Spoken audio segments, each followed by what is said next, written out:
This is the fourth of 5 nuggets focused on the 5 process groups from the PMBOK guide. This one is focused on monitoring control. Monitoring control is the process group where we as project managers spend most of our time. As we discussed in the last nugget, during execution, that's where the project team spends the most of their time delivering the project. While the team is busy in executing delivering the project, we, the project managers, are busy in monitoring and controlling the project. The main activity in monitoring and controlling from our integration knowledge area is monitoring and controlling the project work, making sure all of the bits and pieces, make sure the schedule, the time, the cost, the quality, making sure that each and every one of our 9 knowledge areas are being properly implemented on our project.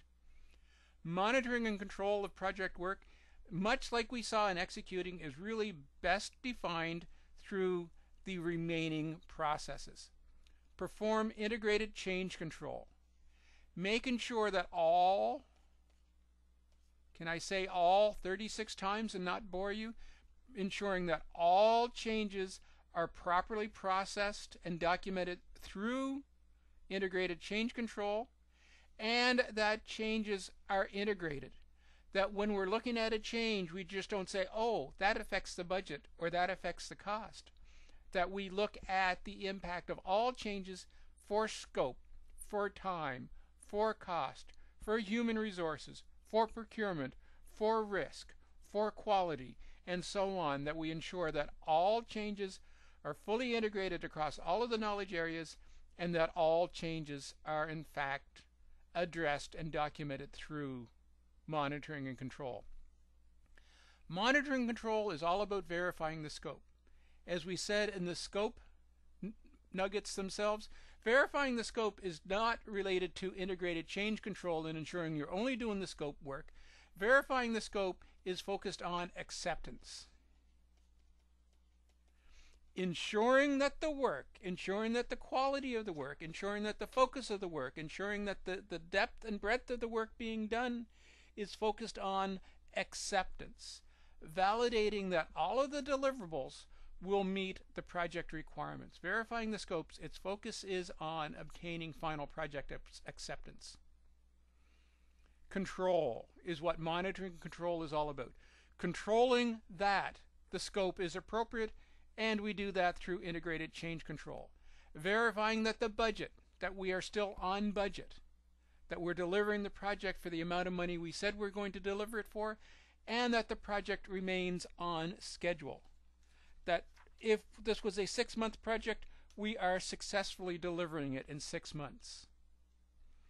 We talked about verifying the scope, moving towards acceptance. Part of that is performing quality control. Are we doing things right? In executing, we focused on project quality assurance. Are we doing the right things? Now we're focused on project quality control. Are we doing things right? Again, its focus is on verifying the scope, moving towards acceptance. We're reporting performance. We're telling everybody how the project is going. We're processing, we're collecting, we're distributing the performance information, the status, the progress measurements, and the forecast for the project, and we're going to, through executing, communicate that throughout the world to all of the stakeholders. We're monitoring and controlling risks. We're making sure that we're actively looking at our risk radar and that we're tracking the risk items that are in the focus of our radar, that we're monitoring the farther out risks, and that we're doing proper risk management. And finally, we're ensuring contract compliance for all the goods, the services, the products, the raw materials that are being purchased for our project. As just mentioned in the introduction, integrated change control involves managing all changes, large changes and small changes. Large changes need to be managed as separate changes. Managed separately, dealt with independently. Large changes need to have a separate change document. identifying the impact of the change, the ramifications of the change, and the approval for the change. So all large changes. And each project is going to have its own definition of large, but most projects define large as any change involving more than X days, any change involving more than Y dollars is considered to be a large change, and it needs to be managed separately. A separate document identifying the impact, the risks, and separately approving all large changes. Small changes can be managed with a running change. As we discussed in the detailed review of change management, a running change for this month, for this approved period of time, here are all of the small changes. And again, small is going to be project specific, but small is all of the changes that don't fall into the definition of large. So here are all of the tiny, insignificant changes.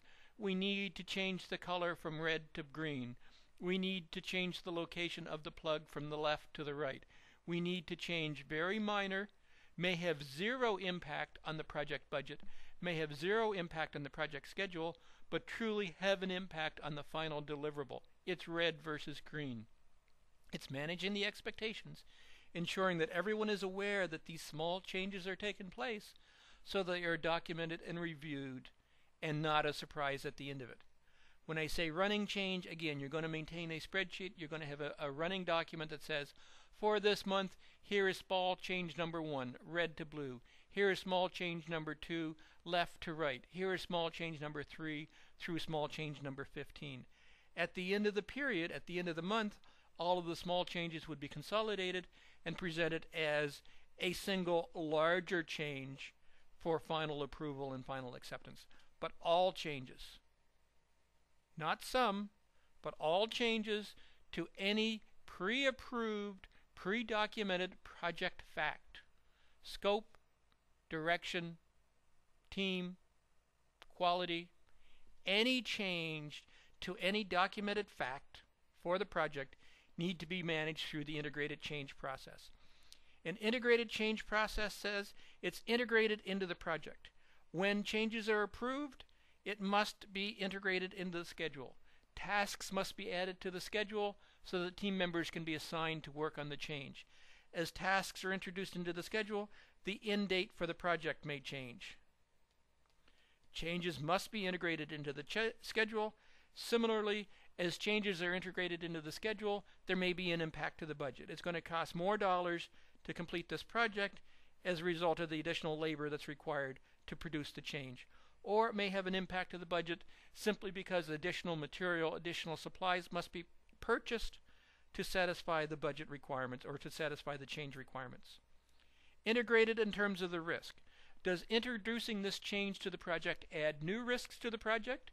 In which case new risk plans need to be developed, potentially additional incremental value for the contingency fund or the reserve needs to be added to the project if the change introduces new risk, or potentially, and maybe hopefully, the change is going to lessen the risk for the project. As a result of introducing this change in scope, we've been able to eliminate risk, or we've been able to minimize risk impacts, again, in which case the risk contingency, the risk reserve should be reduced as a result of the change. And finally, what impact does the change have on the team? Do we need to change the complement of the team? Do we need to change the skill set for the team? Do we need to add simply more team members that have existing skills? So all changes to approved project facts, no matter large or small, develop an effective way for dealing with all changes and ensure that all changes are effectively integrated into the total project. The schedule, the budget, the risk, the team, the quality, the procurement, the communications, every aspect of the project needs to be addressed with the integrated change and addressed as a total project picture, not isolated changes. The next step to project monitoring and control is scope verification. Scope verification is not verifying that we're delivering to the scope of the project. That's scope control. Scope verification is ensuring that the deliverables satisfy the scope, that final acceptance is going to be approved. So it's ensuring that each and every work product, each and every deliverable worked on for the project are accepted. It's the ongoing It's the incremental review, it's the incremental process to ensure that interim deliverables, work in process, is reviewed with the business unit to ensure that yes, this work being produced satisfies our expectations, ensuring that the end product, when it is finally delivered, will satisfy total project requirements.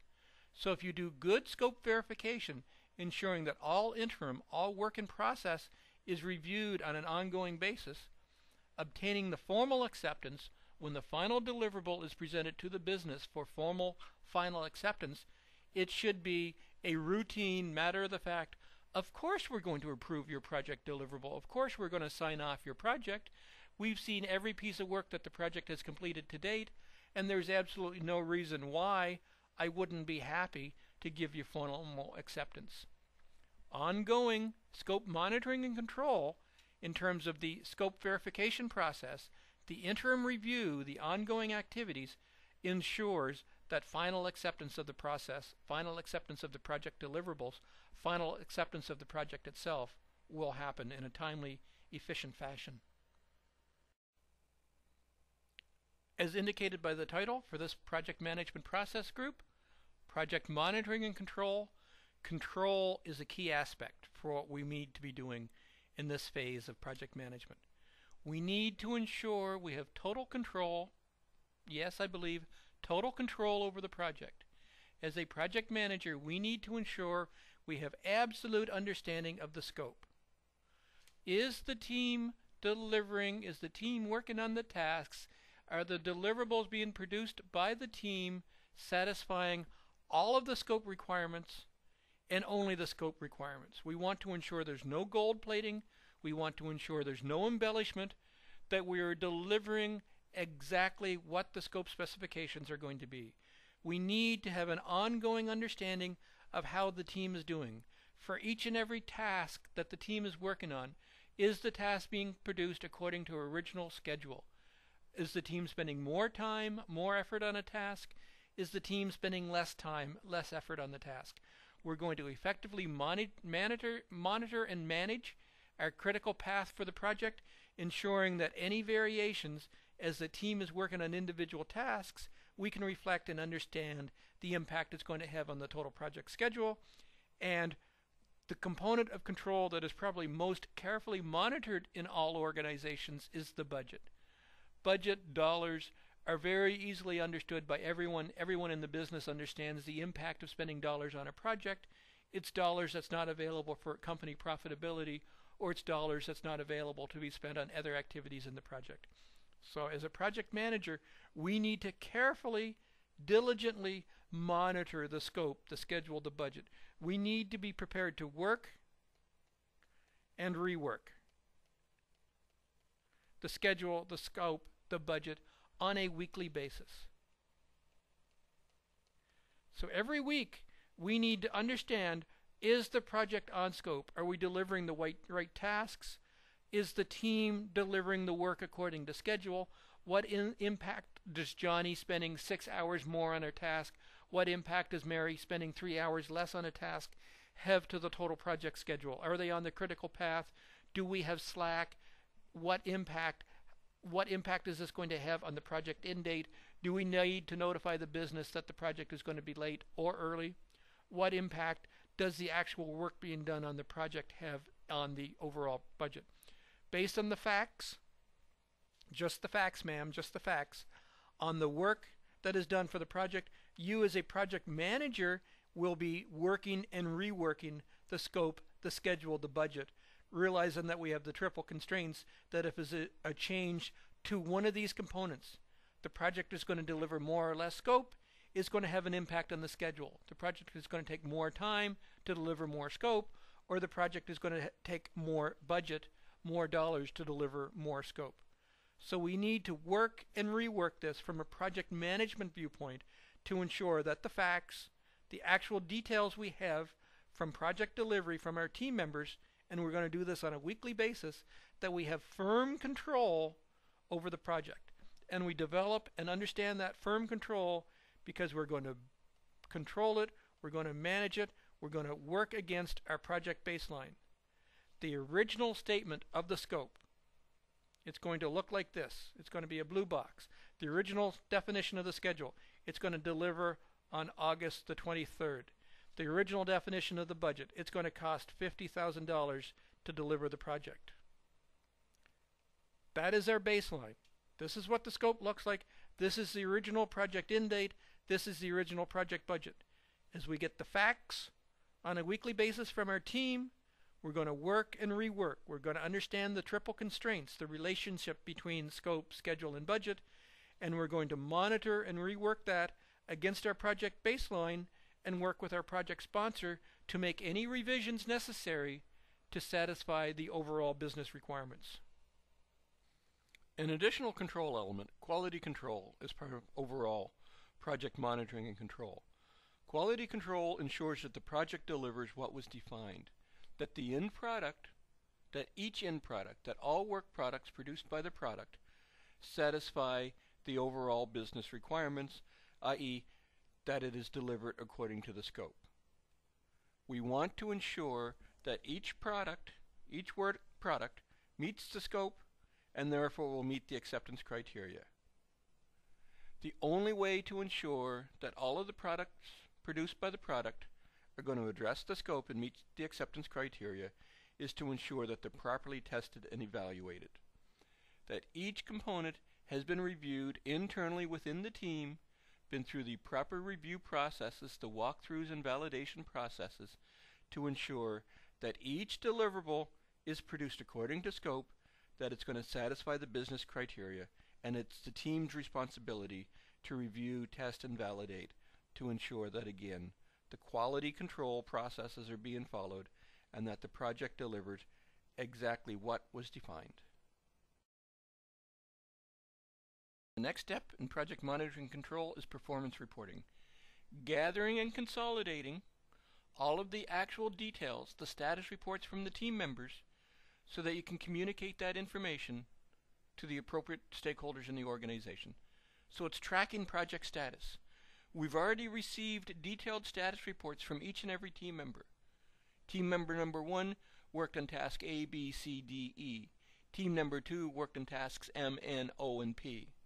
It's consolidating all of the detailed project status information from each and every team member, consolidating, bringing it up to the appropriate level of summary information, because typically a project status report is not going to have information at the task A, B, C, D.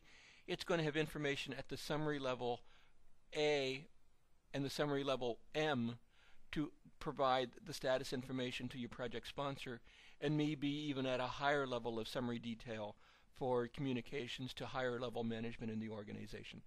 So it's tracking and consolidating the detailed project status from each team member to produce the appropriate status information, the appropriate project performance information for reporting to higher levels in the organization to all of your project stakeholders. Once you have detailed project status in place, it's important that you develop the project forecasts. In the control section, we discussed how you need to work and rework the schedule.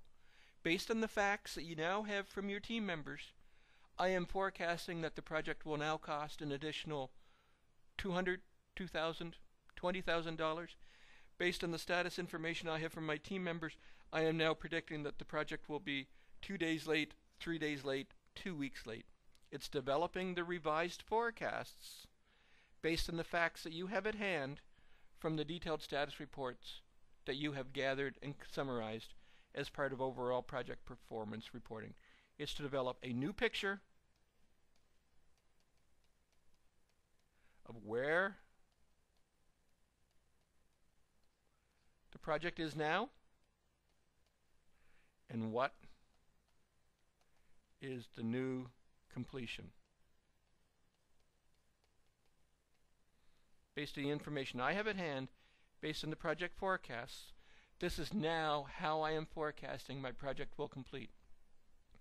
And when completion forecasts begins to look significantly different than the original project baseline, it's time for you to work with your project sponsor to take the appropriate actions based on the triple constraints of scope, time, and cost.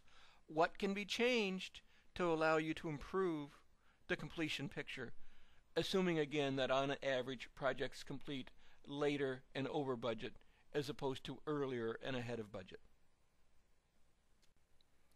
The most important aspect of project monitoring and control is risk monitoring control. At least in my humble opinion, risk monitoring control, risk management, is the single most important thing that you as a project manager can do to ensure your project is going to deliver on time and on budget. Risk management is where we're going to deal with the unknowns. We're going to try to proactively eliminate, minimize the unknown problems that can happen on our project that's going to cause challenges, that's going to cause it to deliver late, that's going to cause it to be late. We need to effectively manage all of the risks, and instead of managing, maybe the best term is we want to, where possible, avoid risks. Because they're unknowns, some risks are going to be unavoidable. Some risks are also unmanageable. There is nothing you can do about the weather. If weather is going to cause your project to have problems, if as a result of weather there will be days your project cannot be worked on, there's very little you can do to eliminate the risk of bad weather. But we need to manage the risks, we need to avoid the risks, we need to ensure we're taking actions to deal with the risks. In order to do that, we need to act on the current risks. During project planning, we developed a list of all possible risks that could possibly impact our project. We then categorized and prioritized the risks and came up with the truly serious risks that we need to manage on their project. We then put them into a detailed timeline to determine when on the project the risks could possibly come to fruition. During project delivery, project monitoring control, we need to be acting on the current risks. Based on the timeline of when the risk is likely to impact our project, we need to now understand what risks are possibly going to impact our project at this moment and over the next near future, the next few weeks, maybe even the next month or the next 2 months. We need to be taking our actions now on the current risks to manage them, to avoid them, to eliminate, to keep them from happening. At the same time, we need to be on the outlook for new risks. As a result of the project progressing to this point in time, have new risks been identified? As a result of more information, as a result of potentially changes to the project, integrated change management, have new risks been identified?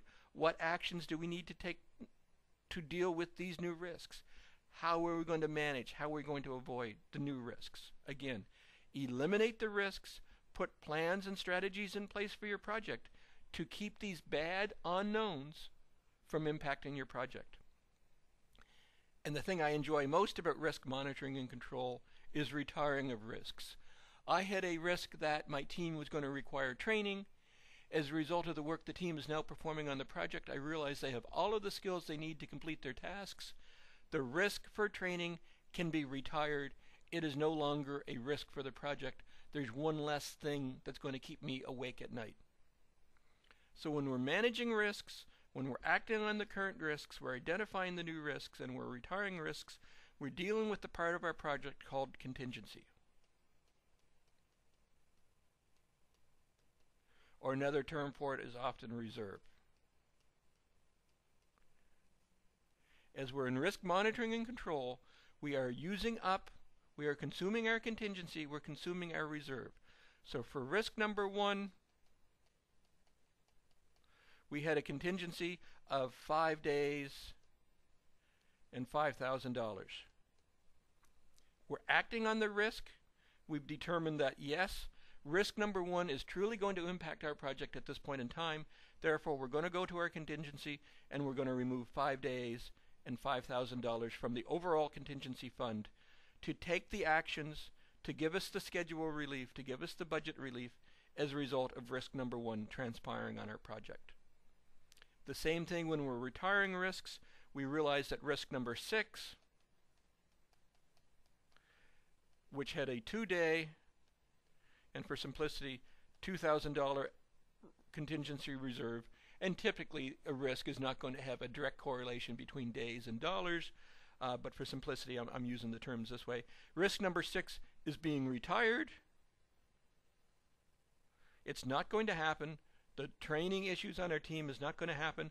So therefore, we know we have extra contingency, extra reserve on our project that we can use to deal with the new risks, that we can accept new risks into our project without having to go back to management for additional contingency and additional reserve, because we have the additional contingency and reserve as a result of retiring risks. Risk monitoring and control, in my humble opinion again, is probably the hardest aspect of project management to grasp, because you're dealing with unknowns. You're putting together funds, you're putting together plans, you're putting together schedule relief for a series of unknown events that may or may not happen in the future. But without proper risk management and control, risk monitoring and control, without proper management and allocation of contingency and reserve in your project, you will have no recourse when bad things happen to your project. Unplanned bad things happen to your project. The only recourse you would have without proper risk management is say, the project is late, the project is over budget. With good effective risk management, we simply begin to consume, we remove the time, the dollars for risk number one from our contingency, and we're still able to report, risk has happened, a bad thing has happened on my project, but because of effective risk management, the project is still on track. That's what risk management, risk monitoring control is all about. The final aspect of project monitoring and control is contract administration, ensuring that all contracts, all purchases that your project is making, that your project requires, are properly managed and administered. It's ensuring adherence to the contract. And when I say ensuring adherence to the contract, I'm talking on both sides of the contract. Contracts are two-sided, hopefully fair documents. Your sellers, your vendors, have certain obligations to you under the terms of the contract. You will manage to ensure that your sellers are delivering what it is your project requires in accordance to the terms and conditions of the contract. Similarly, your company has certain obligations back to the vendors. Obviously, they are going to expect payments, but they may be also expecting feedback, turnaround, supplies, access to intellectual property, access to specialized equipment that your organization has in order for them to fulfill their side to the contract. So you need to ensure adherence to both sides of the contract. You can't treat contract administration as purely a one-sided street, one-way street, where the only issues are you making sure you get everything you need out of your vendors. Obviously you want to do that, but you also need to ensure that you are supplying the support to your vendors that they need to deliver the goods, the services that you need for your project. The next aspect is obviously your vendors are going to want to be paid. So you as a project manager will work with your procurement department to ensure proper processing, prompt processing of payments, that you are giving your vendors the proper approvals that they need to allow them to continue to execute on the project. Effectively, with contract administration, you have become the customer. You are effectively the project sponsor. You are effectively the acceptor for the components of the project that your vendors are delivering. So you are delivering, administering, managing contracts as a mini project within your total project, where you have switched hats. Instead of being the deliverer to the business through contract administration, you have become the acceptor, the sponsor for the components to the project that are being delivered by your vendors. This concludes our fourth nugget on the 5 process groups, this one on monitoring and controlling. As the first bullet says, monitoring and controlling is where we, the project managers, monitor and control all of the work, making sure that the project remains on schedule, make sure that all of the work that our team members are doing in the previous process group executing are focused on successful conclusion. Monitoring control is performed through integrated change control, making sure that all changes, every change to the project is processed through change control, and more importantly, that the change control is integrated, that all changes consider the impact on cost, time, scope, quality, human resources, procurement, etc., through each of the 9 knowledge areas. Integrated change control is what we need to do as project managers to ensure that we do all of the work and only the work that is required for the project. Monitoring and control is all about verifying scope, moving towards acceptance. Making sure that each deliverable in our project is oriented towards final project completion, and that each deliverable we produce for the project has the appropriate components in it to ensure that the deliverable itself gets accepted. Monitoring and controlling, obviously, it's all about control. We're going to control the scope of the project. We're going to ensure we do all of the work and only the work, and that's largely done through integrated change control. We're going to control the project's budget to make sure that our project is delivering on budget and that the project is delivering on time. Quality control is going to make sure we're doing the right things.